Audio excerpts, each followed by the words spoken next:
أعوذ بالله من الشيطان الرجيم. بسم الله الرحمن الرحيم. سورة أنزلناها وفرضناها وأنزلنا فيها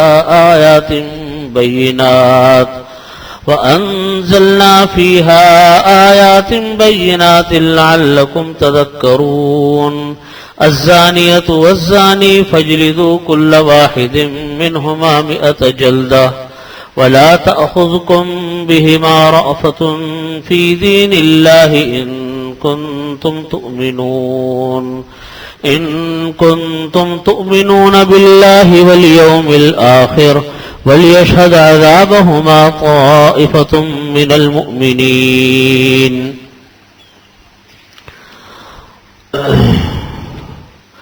الزاني لا ينكح إلا زانية أو مشركة والزانية لا ينكحها إلا زان أو مشرك وحرم ذلك على المؤمنين. صدق الله مولانا العظيم وصدق رسوله النبي الكريم ونحن على ذلك من الشاهدين والشاكرين والحمد لله رب العالمين. بزرگان محترم، برادران عزیز، سورۃ المؤمنون جو کہ 118 آیات پر مشتمل تھی وہ الحمدللہ ختم ہو چکی ہے، اور اب اس کے بعد سورۃ النور شروع ہو رہی ہے. سورۃ النور یہ وہ سورت ہے جس میں اللہ رب العزت نے زیادہ تر جو احکامات بیان فرمائے وہ عفت کے، پاک دامنی کے احکامات ہیں، پردے کے اور حجاب کے احکامات ہیں، ستر کے احکامات ہیں، اور اسی کے سلسلے میں زنا کی حد اس کا بھی بیان ہے بڑی تفصیل کے ساتھ. اور سورہ مومنون میں مسلمانوں کی فلاح دنیا اور آخرت کو جن اوصاف پر اللہ نے موقوف رکھا ہے، دنیا میں انسان کو جو فلاح ملتی ہے، آخرت میں انسان کو جو فلاح ملتی ہے، اس کے لیے جو اوصاف ہوتے ہیں ان میں ایک اہم وصف انسان کی پاک دامنی ہے. آدمی چاہے کہ میں دنیا اور آخرت میں ترقی کروں، کامیابیاں حاصل کروں دنیا اور آخرت کی، تو اس میں ایک بہت ساری چیزوں میں سے ایک چیز اپنی پاک دامنی ہے، بے حیائی سے رکنا ہے، حرام اور ناجائز کاموں سے رکنا ہے. انہی میں سے ایک چیز اس کا بیان یہاں سے شروع ہو رہا ہے.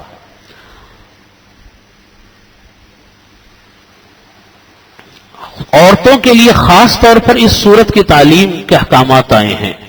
خود حضرت عمر فاروق رضی اللہ عنہ نے جب وہ امیر المؤمنین تھے اس وقت انہوں نے اہل کوفہ کے نام اپنے ایک فرمان میں تحریر فرمایا، علموا نساءکم سورۃ النور، تم اپنی عورتوں کو سورۃ النور کی تعلیم دو، کیونکہ اس میں پاک دامنی کا بھی بیان ہے، ستر کا بھی بیان ہے، اس سورت میں حجاب کے احکامات بھی ہیں، وہ سارے احکامات ہیں. چنانچہ یہاں پر اللہ رب العزت نے ان آیات سے اس سورت کا آغاز فرمایا کہ سورۃ انزلناها وفرضناها، سورۃ انزلناها وفرضناها وانزلنا فيها آیات بینات لعلکم تذکرون. یہ ایک سورت ہے جن کے الفاظ کو بھی ہم نے ہی نازل کیا ہے اور اس کے معانی اور احکام کو بھی ہم نے ہی مقرر کیا ہے. اب وہ معانی مطالب اس کے کہیں فرض ہیں، کہیں واجب ہیں، کہیں مستحب ہیں، تو ہم نے اس کے معانی کو بھی ہم نے نازل کیا ہے اور فرمایا کہ ہم نے اس صورت میں صاف صاف آیتیں نازل کی ہیں لعلکم تذکرون، تاکہ تم لوگ سمجھو، عمل کرو ان احکامات کے اوپر. اس تمہید کے بعد اللہ رب العزت نے حکم بیان فرمایا کہ الزانیۃ والزانی فاجلدوا کل واحد منہما 100 جلدہ ولا تأخذکم بہما رأفۃ فی دین اللہ ان کنتم تؤمنون باللہ والیوم الآخر وَلْيَشْهَدْ عَذَابَهُمَا طَائِفَةٌ مِّنَ الْمُؤْمِنِينَ۔ یہاں پر اللہ تعالیٰ فرماتے ہیں کہ الزانیۃ والزانی، زنا کرنے والی عورت اور زنا کرنے والا مرد، فَاجْلِدُوا كُلَّ وَاحِدٍ مِّنْهُمَا 100 جلدہ، ان میں دونوں میں سے ہر ایک کو 100 کوڑے مارو، وَلَا تَأْخُذْكُمْ بِهِمَا رَأْفَةٌ، رأفہ کے معنی آتے ہیں ترس کھانا کسی کے اوپر، رحم کھانا کسی کے اوپر۔ وَلَا تَأْخُذْكُمْ بِهِمَا رَأْفَةٌ فِي دِينِ اللَّهِ، اور اللہ کا حکم نافذ کرتے وقت اور اللہ کے حکم پر عمل کرتے وقت تم کو اللہ کے معاملے میں ذرا بھی رحم نہیں آنا چاہیے۔ وَلَا تَأْخُذْكُمْ بِهِمَا، ان دونوں کے معاملے میں جب زنا کی حد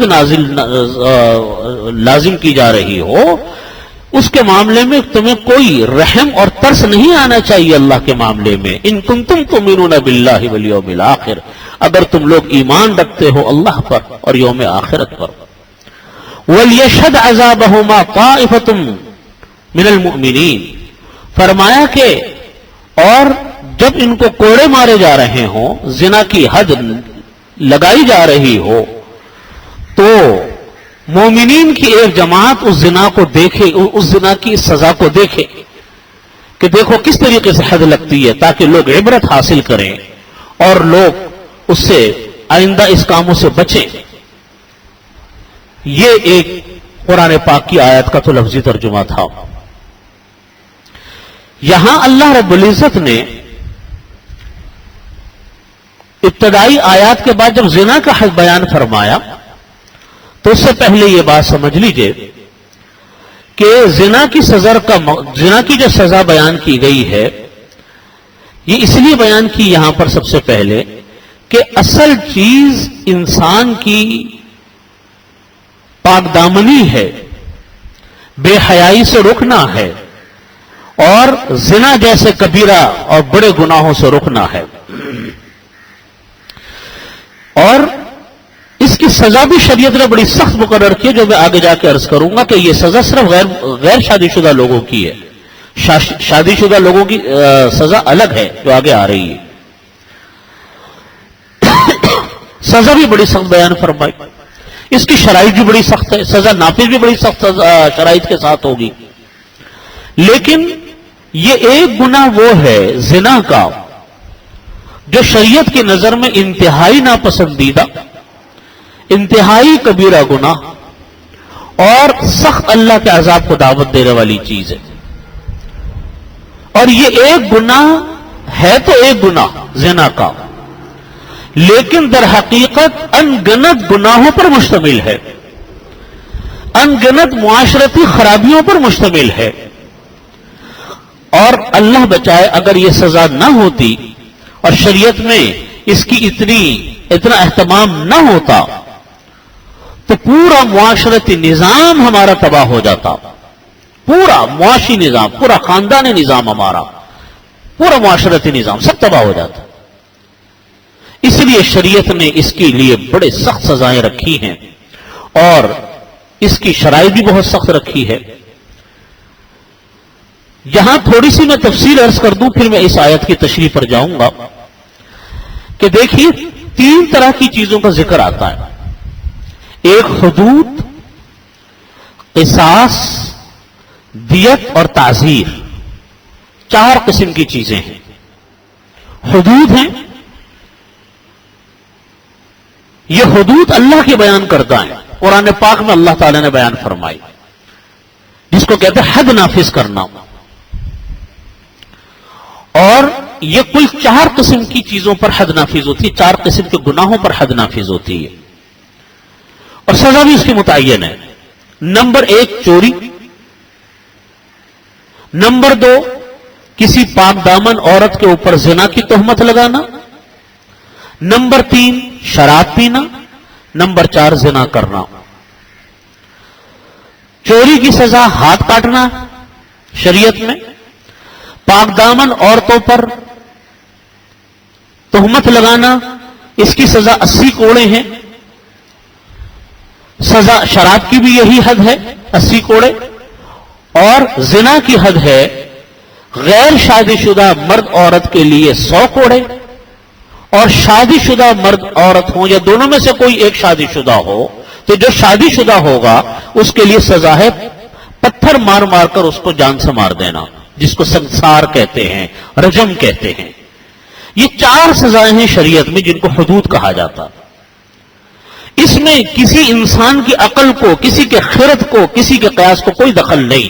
یہ سزائیں وہ ہیں جو قرآن پاک میں اللہ نے بیان کر دی یا نبی کریم صلی اللہ علیہ وسلم نے احادیث متواترہ مشہورہ میں بیان فرما دی. دوسری چیز ہے قصاص، کہ کسی کی جان لے لی یا کسی کا کوئی عضو کاٹ دیا. کسی نے کسی کو قتل کر دیا تو قتل کی سزا قتل، اگر جان بوجھ کر قتل کیا جائے. اور اگر غلطی سے کسی کی جان چلی گئی، کوئی آدمی کا ارادہ کسی کو مارنے کا نہیں تھا، خدا نہ خواستہ ایک آدمی جا رہا تھا، خدا نخواستہ اس کا ایکسیڈنٹ ہو گیا، تو کسی نے جان بوجھ کر تو ایکسیڈنٹ نہیں کرتا لیکن ہو گیا اور خدا نہ خواستہ جان چلی گئی. تو یہاں تو جان چلی گئی لیکن یہاں قصاص نہیں ہوگا، یہاں دیت آتی ہے. اس کا خون بہا جس کو کہا جاتا ہے وہ لیا جاتا ہے، جس کو قتل خطا کہتے ہیں. تو دوسری چیز ہے قصاص. قصاص میں یہ ہوتا ہے جان بوجھ کر کسی نے کسی دوسرے کو قتل کرنے کے ارادے سے قتل کیا، اعلی قتل بھی استعمال کیا، یہ قصاص ہے. جس کا بدلہ قتل کا بدلہ قتل شریعت میں اصول ہے. تیسری چیز ہے دیت، جو میں عرض کر رہا ہوں کہ مار تو دیا کسی کو، قتل کر دیا لیکن ارادہ قتل کرنے کا نہیں، تو قتل ہو گیا، غلطی ہو گئی. اچانک پستول ہاتھ میں تھی، اچانک گولی چل گئی، اس کا ارادہ نہیں تھا، کسی کی جان چلی گئی. اپنے گاڑی چلا رہا تھا، ایکسیڈنٹ ہو گیا، کسی کی جان چلی گئی. یا کوئی ایسا حادثہ پیش آ گیا کہ حادثاتی موت کسی سے ہو گئی، تو یہ قتل خطا ہے جس کے اوپر دیت آتی ہے. چوتھے نمبر کی چیز ہے، اس کو کہا جاتا ہے تعزیر. تعزیر کا مطلب ہوتا ہے کہ شریعت نے کوئی سزا بیان نہیں کی، کوئی شریعت نے سزا بیان نہیں کی. یہ قاضی کی اور حاکم کی یا یوں کہہ لیجئے کہ عدالت کی مرضی پر موقوف ہے کہ وہ اس کو کیا سزا دیتا ہے. یہ سزا تعزیر کی یہ کچھ بھی ہو سکتی ہے، یہ روپے کی شکل میں بھی ہو سکتی ہے، جیل کی شکل میں بھی ہو سکتی ہے، موت کی صورت میں بھی ہو سکتی ہے کہ کسی کو قاضی تعزیرا سزائے موت دے دے، جس کی میں کچھ تفصیل آگے جا کر عرض کروں گا. تو شریعت اسلامی میں یہ 4 قسم کی سزائیں آتی ہیں: حدود، قصاص، دیت اور تعزیر. حدود اللہ کی بیان کردہ 4 چیزوں کے بارے میں حد آتی ہے، بس جیسے میں نے عرض کیا تھا کہ چوری، تہمت، شراب پینا اور زنا کرنا، ان سب کی حد متعین ہے. ان میں سے پہلی چیز کا بیان ہے وہ ہے زنا. زنا اکبر الکبائر میں سے ہے، بہت بڑے کبیرہ گناہوں میں سے ہے. جیسے میں نے عرض کیا کہ یہ ان گناہوں میں سے ہے کہ جس سے پورا معاشرتی نظام تباہ ہو جاتا ہے. آپ دیکھیں شریعت نے ضابطہ یہ بیان کیا کہ کوئی مرد عورت اگر آپس میں کوئی جنسی تعلق قائم کریں تو نکاح کے ساتھ کرے تو حلال ہے، نکاح کے بغیر کریں تو حرام ہے، اور پھر وہ زنا بنتا ہے. جہاں یہ نہیں ہوتا وہاں خاندانی نظام تباہ ہو جاتا ہے. جب زنا کی نعوذ باللہ من ذالک جب زنا کی پیداوار ہو، اولاد زنا کی پیدا ہو رہی ہو، تو نہ کوئی کسی کا بھائی ہے، نہ کوئی کسی کی بہن ہے، نہ کوئی کسی کا خالہ ہے، نہ کسی کا کوئی ماموں ہے، نہ پھوپھی ہے، نہ چچا ہے، نہ تایا ہے. پورا خاندانی نظام تلپٹ ہے. آج آپ دیکھیں ہمارے ان ممالک میں جو مغربی ممالک ہیں، وہاں اکثریت بغیر نکاح کے رہتی ہے، وہاں نکاح کے بغیر رہتے ہیں، جس کو جو پسند آ گیا ساتھ رہنے لگے، 1900 اولادیں پیدا ہو گئی. یوں خاندانی نظام تباہ ہے. اس لیے شریعت نے اس کی سزا بھی بڑی سخت بیان فرمائی. اور اس سزا کو روکنے کے لیے، اس گناہ کو روکنے کے لیے شریعت نے پیش بندیاں بہت پہلے سے شروع کی ہیں کہ زنا کا مرحلہ آئے نہیں، اس سے پہلے اس سے بچاؤ کیسے ہوگا. حکم یہ ہے کہ اپنی نگاہوں کو نیچے کر کے چلو. مردوں کو حکم یہ کہ عورت کی طرف مت دیکھو. عورت کے لیے حکم ہے کہ تم پردے سے باہر نکلو، اپنے جسم کو ڈھانپ کر نکلو، تاکہ غیر نامحرم مرد ان عورتوں کی طرف نظر نہ کریں، ان کا دل ان عورتوں کی طرف مائل نہ ہو. یہ پیش بندیاں ہیں زنا کو روکنے کی. اور پردے کے احکامات آئے کہ تم نامحرموں سے عورتوں کو حکم ہے کہ پردہ کرو، تاکہ یہ اس کام کی طرف رغبت نہ ہو، لوگ اس کام کی طرف آئیں نہیں. پھر بھی کوئی آ جاتا ہے تو اس کی سزا بڑی سخت رکھی ہے، جو میں نے عرض کی آپ کے سامنے. تو نظر کی حفاظت، عورتوں مردوں کو علیحدہ کرنا تاکہ مردوں کا معاملہ الگ رہے، عورت کا معاملہ الگ رہے، ستر کے معاملات، حجاب کے معاملات، پردے کے معاملات، نظر کی حفاظت، یہ سارے اس لیے ہیں تاکہ اس گناہ کو روکا جا سکے. آج آپ دیکھیں جس معاشرے میں بے پردگی عام ہوتی ہے، مردوں عورتوں کا اختلاط عام ہوتا ہے، تعلیم مشترک ہو رہی ہے، تقریبات ایک ساتھ ہو رہی ہیں. اب شادی کی تقریبات ہو یا بڑی بڑی تقریبات ہوں، عورتیں اپنی تیار ہو کر آئیں، اور جس طرح کا لباس آج ہمارے ہاں پہنا جا رہا ہے، تو آپ مجھ کو بتائیے معاشرے کے اندر یہ گناہ عام نہیں ہوگا تو کیا ہوگا؟ گناہ تو عام ہونا ہے. گناہ جب عام ہے تو پھر اس کا سدباب کیسے کیا جائے گا؟ اس لیے اللہ رب العزت نے اس گناہ کے لیے یہ سارے احکامات اس کو روکنے کے لیے ہیں کہ نظر کی حفاظت کرو، مخلوط اجتماعات سے بچو، مخلوط تقریبات سے بچو، مخلوط تعلیم سے بچو، آپس کے اندر پردے کا رواج پیدا کرو، نامحرموں سے پردہ کرو تاکہ اس گناہ کی نوبت آئے نہیں. اور قرآن پاک میں بھی اللہ رب العزت نے جب یہ حکم فرمایا اس کا تو اس وقت بھی یہ حکم جو حد آئی ہے 100 کوڑے کی، یہ حکم بھی شریعت نے بڑا تدریجاً حکم نافذ کیا. اسٹیپ بائی اسٹیپ یہ حکم آیا، شروع میں کچھ تھا، بعد میں کچھ آیا. چنانچہ پہلی آیت میں جو سورہ نساء میں آیت آئی ہے، اس میں اللہ رب العزت نے ایک دم اتنی بڑی سزا کا اعلان نہیں فرمایا، بلکہ فرمایا کہ واللاتی یاتین الفاحشۃ من نسائکم فاستشہدوا علیہن اربعۃ منکم فان شہدوا فامسکوہن فی البیوت حتی یتوفاہن الموت او یجعل اللہ لہن سبیلا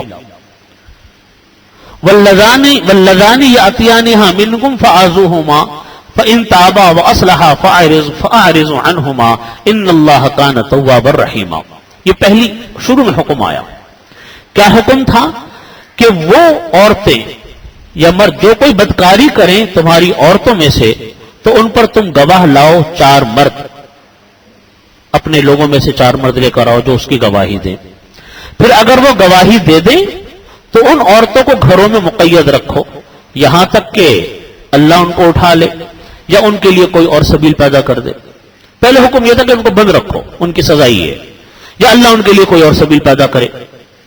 چنانچہ بعد میں جب یہ آیات نازل ہوئی تو فرمایا کہ یہ ہے اصل میں سبیل اللہ کی طرف سے، راستہ اللہ کی طرف سے یہ ہے کہ ان کے لیے سزا مقرر کر دی 100 کوڑوں کی. چنانچہ یہی حکم تھا کہ ان کو یہ حکم دیا گیا. چنانچہ پہلا حکم یہ تھا کہ ان کو جیل میں ان کو بند رکھا جائے. پھر دوسرا حکم آیا کہ غیر شادی شدہ اور مرد عورت کی سزا زنا کی وہ 100 کوڑے ہیں، اور اگر کوئی شادی شدہ ہے دونوں یا دونوں میں سے کوئی ایک تو جو شادی شدہ ہوگا اس کو سنسار کیا جائے گا. یہ حکم آیا شریعت کا. جب یہ حکم شریعت کا آیا تو شریعت کے اس حکم کو کے لیے شریعت نے سزا چونکہ سخت ہے لہذا شرائط بھی سخت ہے، شرط بڑی سخت ہے. شرط کیا ہے کہ 4 گواہ لے کر آؤ. ویسے تو 2 گواہ ہیں، اور ان 2 گواہوں کے اندر بھی شریعت نے یہ چھوٹ دی ہے کہ ایک مرد ہو یا تو 2 مرد ہو یا ایک مرد ہو اور 2 عورتیں. شریعت کا ضابطہ ہے، کسی انسان کی عقل اور خرد کی مجال نہیں. شریعت کا ضابطہ ہے کہ گواہی کے معاملے میں 2 عورتیں مل کر ایک مرد کا مقابلہ ایک مرد کے برابر ہوتی ہیں. اس میں اگرچہ خواتین نے بہت اس میں واویلا مچایا، لیکن یہ اللہ کی طرف سے شرط ہے، انسان کی عقل خرد کا کوئی دخل نہیں، اور اس کی وجوہات بھی ہیں. خیر، تو 4 گواہ لے کر آؤ. قرآن پاک کا حکم ہے، شریعت کا حکم ہے کہ 4 گواہ لے کر آؤ، وہ 4 گواہ گواہی دیں کہ بھئی یہ گناہ سرزد ہوا تھا، تو پھر ان 4 گواہوں کی گواہی کے اوپر ان کو یا تو کوڑے لگائے جائیں گے یا سنساری ہوگی. اور اگر 4 گواہ پورے نہیں ہوئے تو پھر ان کے اوپر یہ سزا نافذ نہیں ہوگی. اب یہاں پر بہت سارے لوگوں نے، آپ نے اخبارات میں بھی پڑھا ہوگا اور مضامین بھی اس کے اوپر لکھے جاتے ہیں، لوگ یہ اعتراض کرتے ہیں کہ صاحب ایک عورت ہے، مثال کے طور پہ اس کو 4 مردوں نے اس کے ساتھ زبردستی یہ گناہ کرنا چاہا، تو وہ عورت اپنی عزت بچائے یا 4 گواہ ڈھونڈ کر لائے. بہت سارے لوگ یہ بڑی بدتمیزی کے ساتھ یہ اعتراض کرتے ہیں. اور انہوں نے کئی مثالیں پیش کی، جیسے آج کل طرح طرح کی اجتماعی زیادتی کے واقعات پیش آتے ہیں. تو اعتراض اٹھانے والے یہ اعتراض اٹھاتے ہیں کہ وہ 4 گواہ کہاں سے لے کر آئے.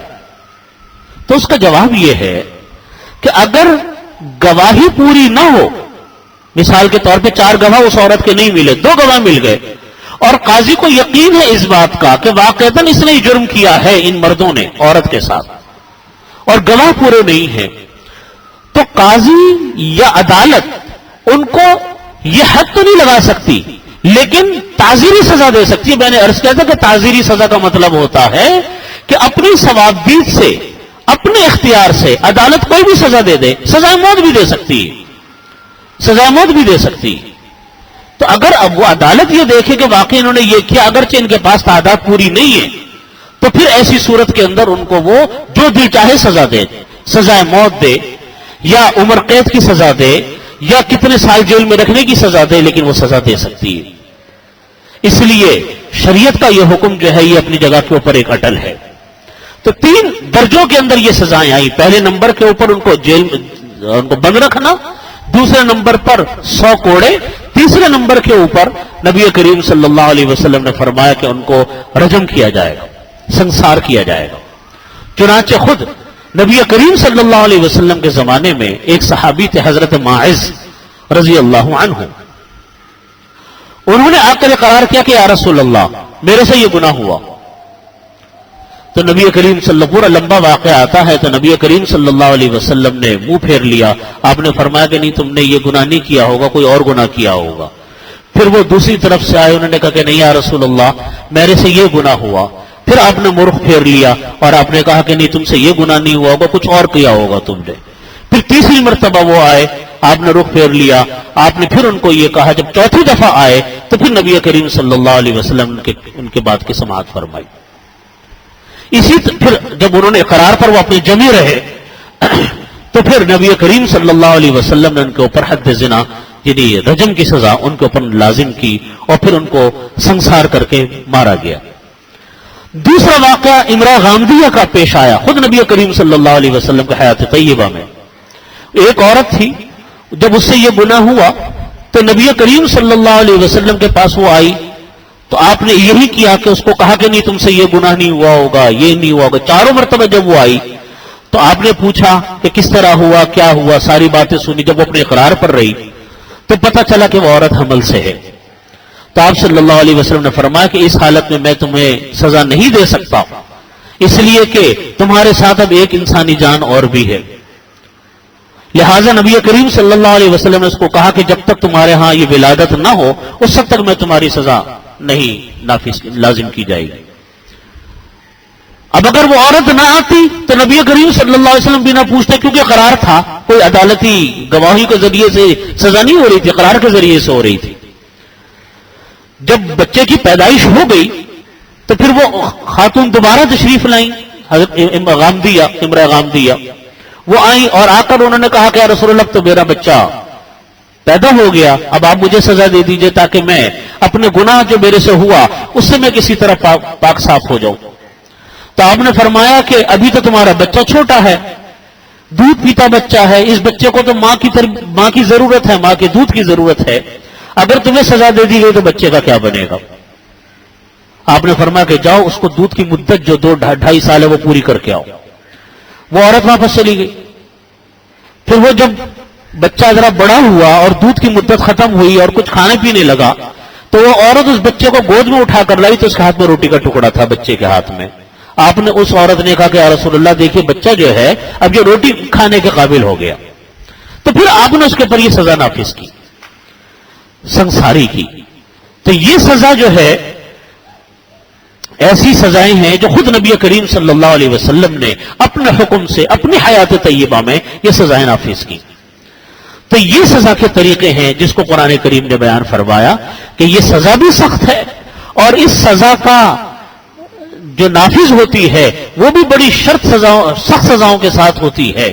لیکن بہرحال شریعت کا حکم اٹل ہے، اور اٹل اس لیے ہے کہ اتنی سخت سزا یہ اسی لیے ہے تاکہ ان معاشی خرابیوں کا سدباب کیا جا سکے جو معاشرے کے اندر معاشرتی خرابیاں پھیل رہی ہیں. زنا کوئی معمولی گناہ نہیں ہے، اتنا بڑا کبیرہ گناہ ہے، اس کے اوپر اس قدر آیات اور احادیث ہیں کہ کوئی حد و انتہا نہیں، جتنا بڑا یہ کبیرہ گناہ ہے. اور بنیادی وجہ یہ ہے کہ پورا معاشرتی نظام تباہ ہو جاتا ہے زنا کی وجہ سے. اسی زنا سے کے روکنے کے لیے جہاں شریعت نے نظر کے احکامات بیان فرمائے، جہاں ستر کے احکامات بیان فرمائے، وہ سب آگے آ رہے ہیں اسی صورت کے اندر. اسی طریقے سے پردے کے احکامات بیان فرمائے، وہاں نکاح کا بھی نبی کریم صلی اللہ علیہ وسلم نے حکم دیا کہ اپنی اولاد کا جب جوان ہو جائیں تو نکاح کرنے میں دیر مت کرو. اولاد جب جوان ہو، بالغ ہو، تو پھر نکاح کرنے کے اندر تاخیر مت کرو. اور وجہ اس کی یہی ہے تاکہ زنا کا سدباب ہو. ہمارے ہاں لوگ طرح طرح کی چیزوں کے اندر الجھ جاتے ہیں کہ صاحب ابھی عمر نہیں ہوئی، ابھی بچہ سیٹ نہیں ہوا، ابھی یہ نہیں ہوا. لیکن جو مقصود ہے نکاح کا، وہ نکاح کا مقصود یہی ہے کہ انسان حلال طریقے سے اپنی جو بھی خواہشات ہیں ان کو پورا کر سکے. اس کے لیے شریعت نے نکاح کا حکم دیا کہ نکاح میں جلدی کرو، تاخیر نہ کرو، لڑکیوں کے بھی اور لڑکوں کے بھی. اور پھر فرمایا کہ الزانیۃ والزانی، زانی مرد اور زانی عورتیں، ان دونوں میں سے ہر ایک کو تم 100 کوڑے مارو. وَلَا تَأْخُذْكُمْ بِهِمَا رَأْفَةٌ، اور ان سزاؤں کے نافذ کرنے میں دونوں کے بارے میں تمہارے دل کے اندر کوئی ترس نہ پیدا ہو اللہ کے دین کے معاملے میں. ان کنتم تؤمنون باللہ والیوم الآخر، اگر تم اللہ اور یوم آخرت کے اوپر ایمان رکھتے ہو. وَلْيَشْهَدْ عَذَابَهُمَا طَائِفَةٌ، اور چاہیے کہ جب یہ سزا نافذ ہو تو ایک جماعت مسلمانوں کی وہ اس سزا کو دیکھے تاکہ وہ عبرت حاصل کرے کہ یہ کام نہیں کرنا چاہیے. اور وجہ بھی اس کی یہی ہے کہ شریعت در حقیقت سزائیں تو سخت ہوتی ہیں، لیکن جس طریقے سے سزائیں دی جاتی ہیں شریعت میں وہ اس طریقے سے دی جائیں تاکہ دوسرے انسان کے لیے وہ ایک عبرت کا کام بن جائے.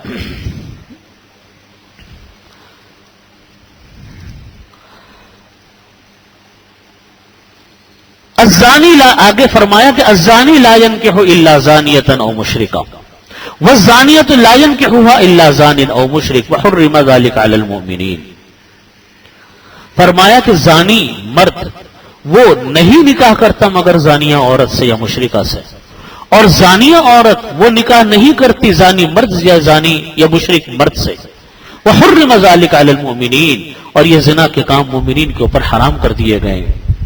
مطلب یہ ہے آیت کا کہ جس انسان کو ایک مرتبہ اس بدکاری کی عادت پڑ جائے، بے حیائی کی عادت پڑ جائے، تو وہ نکاح پر راغب ہی نہیں ہوتا، نکاح کے لیے تیار ہی نہیں ہوتا. وہ کہتا ہے کہ جب میں اپنی خواہشات غلط طریقے سے پوری کرتا ہوں تو مجھ کو اس بندھن میں بندھنے کی ضرورت ہے کیا. تو وہ نکاح کے لیے آمادہ نہیں ہے، وہ زنا میں مبتلا ہے، وہ زنا میں ہی رہنا چاہتا ہے. یہی حال عورتوں کا ہوتا ہے کہ ایک مرتبہ کسی کو اگر خدا نہ خواستہ اس گناہ کی عادت پڑ جائے تو وہ شادی کے لیے تیار نہیں ہوتے. اور پھر فرمایا کہ آیت کا مطلب یہ ہے کہ مزاج انسان کا اس گناہ کے بعد اتنا بگڑ جاتا ہے اور اتنا خراب ہو جاتا ہے کہ اگر وہ نکاح کے لیے آمادہ ہوتا ہے تو ایسے ہی بدکار لوگوں کی طرف راغب ہوتا ہے نکاح کے لیے بھی جو بدکار ہوتے ہیں، یا مشرکوں سے نکاح کرنے کے لیے تیار ہوگا. مشرکوں سے نکاح کرنا حرام ہے، تو ویسے بھی نکاح کرے گا تو بدکاروں میں جائے گا نکاح کرنے کے لیے بھی، یا مشرکوں کے پاس جائے گا. اتنی خرابی اس کے مزاج میں پیدا ہو جاتی ہے کہ شریف خاندان کے اندر شریف عورتیں یا شریف مردوں سے نکاح کرنے کے لیے آمادہ نہیں ہوتی. یہ خرابی نکاح کی بیان کی ہے. لیکن اس کا یہ مطلب نہیں ہے کہ کوئی زانی مرد زانیہ کے بغیر نکاح نہیں کر سکتا. کوئی اگر کسی شریف زادی سے شادی کرنا چاہتا ہے تو کر سکتا ہے، کوئی پابندی نہیں ہے. لیکن یہ نکاح کی خرابی بیان کی ہے کہ الزانی لا ينکح الا زانیۃ او مشرکہ، کہ زانی جو ہے مرد وہ نکاح نہیں کرتا مگر زانیہ عورت سے یا مشرکہ سے، یا زانیہ عورت وہ نکاح نہیں کرتی الا زان او مشرک مگر زانی